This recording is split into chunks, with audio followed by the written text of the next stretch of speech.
কোন নবীর ফলোয়ার আপনি? কার ফলোয়ার? সালমান খানের ফলোয়ার হয়ে কি খুশি? অমুকের সাথে সেলফি তোলে কিভাবে ফেসবুকে মারতেছে দুমায়া লাইক, আছে না নাই? একটা লাইক পাওয়ার জন্য কত সেলফি, এমনে ওমনে। কার ফলোয়ার তুমি? জেনে নাও তোমার হিরোকে। Know your hero, know your prophet. তোমার নবীকে আজকে চিনে যাও।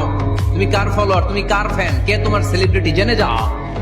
সর্বশেষ এমন একটা ধর্ম ডমিনেট করবে যেটা এমন ভাবে দাঁড়াবে গোটা বিশ্বের সব রাজকীয় মসনদ গুলোকে চুরমার করে তার পতাকা গাড়বে, আর এই পতাকার মধ্যে লেখা থাকবে লা ইলাহা ইল্লাল্লাহ মুহাম্মাদুর রাসূলুল্লাহ।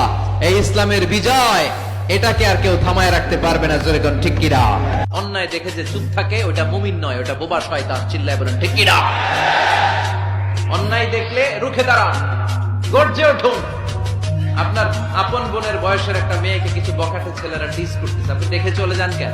দাঁড়ান, আপনি জিজ্ঞেস করুন কি হয়েছে, মেয়েটাকে তোমরা ডিস্টার্ব করো কেন? আপনি দাঁড়ালে আরো কয়েকজন এসে দাঁড়াবে। এই জুমার দিন আল্লাহর হাবিব বলেন একটা সময় আছে, ওই সময় বান্দা যাই চায় আল্লাহ তাই দেয়। ওই সময়টা কখন? এই নিয়ে মুহাদ্দিসিন ইকরামদের মধ্যে ইখতিলাফ। সবচেয়ে গ্রহণযোগ্য মত হচ্ছে আসরের পর থেকে শুরু করে সূর্য ডোবার আগ পর্যন্ত। ওই মুহূর্তে দোয়া করবেন, এই সময়গুলো নোট করে রাখবেন। এই সময় চাইলেই আল্লাহ দিয়ে দেয়।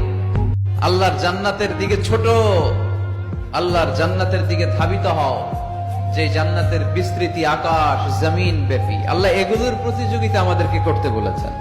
ক্ষমা পাওয়ার প্রতিযোগিতা, আখিরাত লাভের প্রতিযোগিতা, জান্নাত পাওয়ার প্রতিযোগিতা। কিন্তু আমরা কি এগুলার প্রতিযোগিতা করি? কিসের প্রতিযোগিতা করি আমরা? ক্ষমতার প্রতিযোগিতা করি। আর কি প্রতিযোগিতা?